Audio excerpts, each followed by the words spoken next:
श्वेता, ये ना, ये. श्वेता, गेल्या काही दिवसात तुला खूप मनस्ताप झालाय. रडू नको बाळा. म्हणजे मोठ्या माणसांच्या विरोधात उभं राहणं आणि सत्याच्या बाजूनी लढणं खरंच खूप कठीण असतं ग. या या.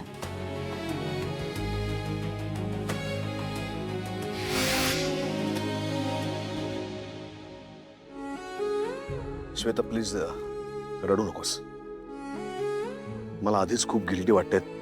तू जर रडत राहिलीस ना तर मला तो गिल्ट खात राहील. आता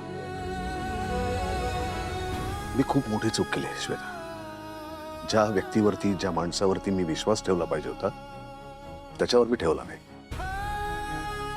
चुकीच्या माणसावर, माझा भाऊ असून सुद्धा मी त्याच्यावरती विश्वास ठेवला. मला असं वाटायचं की मी माणसं ओळखतो. इतकी वर्ष एक मोठी कंपनी चालवतोय, कितीतरी लोकांना भेटतोय, त्यांच्याशी डील करतोय, अनेक लोकांचे इंटरव्ह्यूज घेतोय, प्रत्येकाच्या बरोबर खंबीरपणे उभा राहतोय, लाखो करोडोंची डील करतोय. मला असं वाटायचं की मला माणसं ओळखता येतात, पण नाही. या घटनेनंतर मला कळलं की मला माणसं नाही ओळखता येत.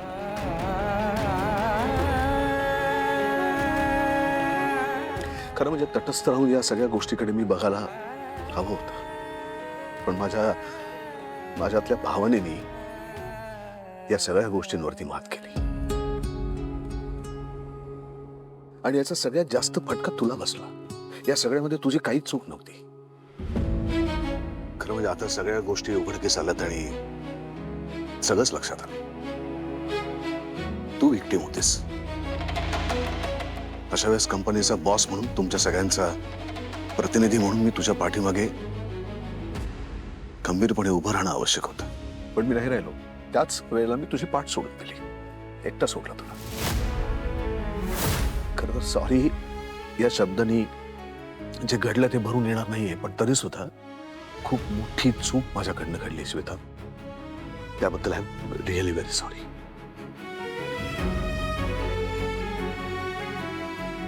हा व्हिडिओ बघेपर्यंत माझा विश्वासच बसला नव्हता की माझा भाऊ इतका पायरी सोडून इतकं नीच, इतकं विकृत वागू शकतो. त्याच्या प्रेमापुढे त्याच्या चुका मला दिसल्या नाही, पण या सगळ्यात तुझं मात्र खूप नुकसान झालं. एकाच वेळेस मी भाऊ म्हणून आणि बॉस म्हणून हे फेल ठरलो. सर, असं काही नाही हो. तुम्ही खूप चांगले बॉस आहात. तुमच्या कंपनीत तुमच्या हाताखाली काम करणं हा खूप चांगला एक्सपिरियन्स असतो आमच्यासाठी. हा तुझ्या मनाचा मोठेपणा आहे श्वेता, पण त्यामुळे माझ्या चुका नाही पुसल्या जात. तुला जो त्रास झालाय, जो मनस्ताप झालाय, जे नुकसान तुझं झालंय त्याबद्दल मी हात जोडून तुझी माफी मागतो. मला खरंच क्षमा कर. सर प्लीज तुम्ही हात नका ना जोडू, प्लीज. अहो, मी खूप लहान आहे हो, तुम्ही खूप मोठे आहात. प्लीज. मोठ्या माणसांकडनंही कधी कधी खूप मोठ्या चुका होतात आणि त्यातलीच ही एक आहे. पण यापुढे नाही. मी माझी चूक सुधारणार आहे. यापुढे आपल्या ऑफिसमध्ये तू फक्त एक एम्प्लॉई म्हणून काम करणार नाहीस. मी तुझा बॉस म्हणून काम करणार नाही. मग आमच्या आधीराच्याच वयाशी असशील ना तू. माझ्या बहिणीसारखीच आहेस. यापुढे मी तुझा भाऊ म्हणून तिथे असणार आहे, बॉस म्हणून नाही.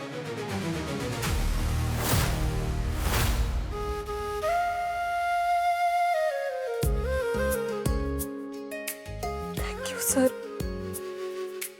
सॉरी दादा. थँक्यू. आणि यानंतर घाबरायचं नाही श्वेता.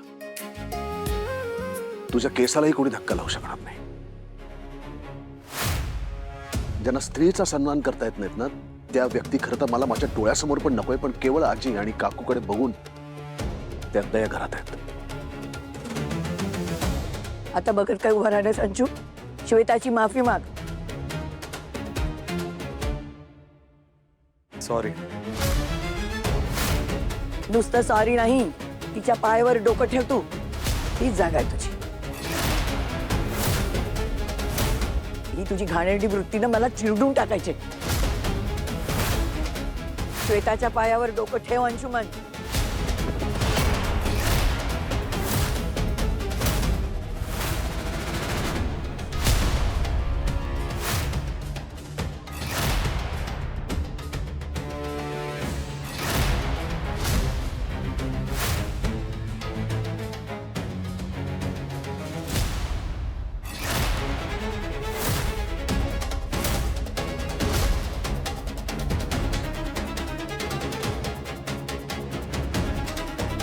सॉरी.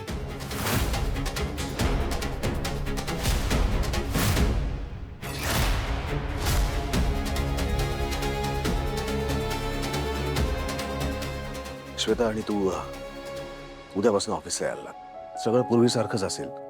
या प्रसंगाबद्दल ऑफिसमध्ये तुझ्याशी कोणी एका शब्दानेही बोलणार नाही. थँक्यू दादा. आणखी एक जबाबदारी तुझ्यावरती द्यायची आहे मला. तू दर महिन्यातनं एकदा आपल्या ऑफिसमधल्या सगळ्या फिमेल स्टाफशी बोलत जाशील. कदाचित तू ज्या प्रसंगातनं गेली आहे तशा प्रसंगातनं एखादी स्त्री, एखादी महिला कर्मचारी जर गेली असेल तर ती आपल्यापर्यंत पोहोचेल. आपल्याला त्याच्यावरती कडक कारवाई करते. करशील? माझ्या ऑफिसमध्ये कुठल्याही प्रकारची हॅरॅसमेंट मी सहन करणार नाही, हा शब्द आहे माझा. थँक्यू दादा. Nikita ma'am, Anand sir, thank you so much. Ma'am, thank you. अगं थँक्यू काय म्हणतेस? तू हिंमत दाखवलीस. तसं असेल तर ती हिंमत मला तुमच्यामुळे मिळाली आहे. नाही, खरं तर ही हिंमत प्रत्येक मुलीने दाखवली पाहिजे. तू एक्झाम्पल सेट केलंस की एका मुलीने हिंमत दाखवली की आम्ही आमच्यासारखे सगळे तिला फक्त आत्मविश्वास द्यायला, पुश द्यायला येतात. जे करायचे ते तू केलंस. मी येऊ? नाही, थांब, एक महत्वाची गोष्ट राहिली आहे. आता काय आहे समर? अंशुमनला शिक्षा, अंशुमनला शिक्षा, अंशुमनला शिक्षा, अंशुमनला शिक्षा.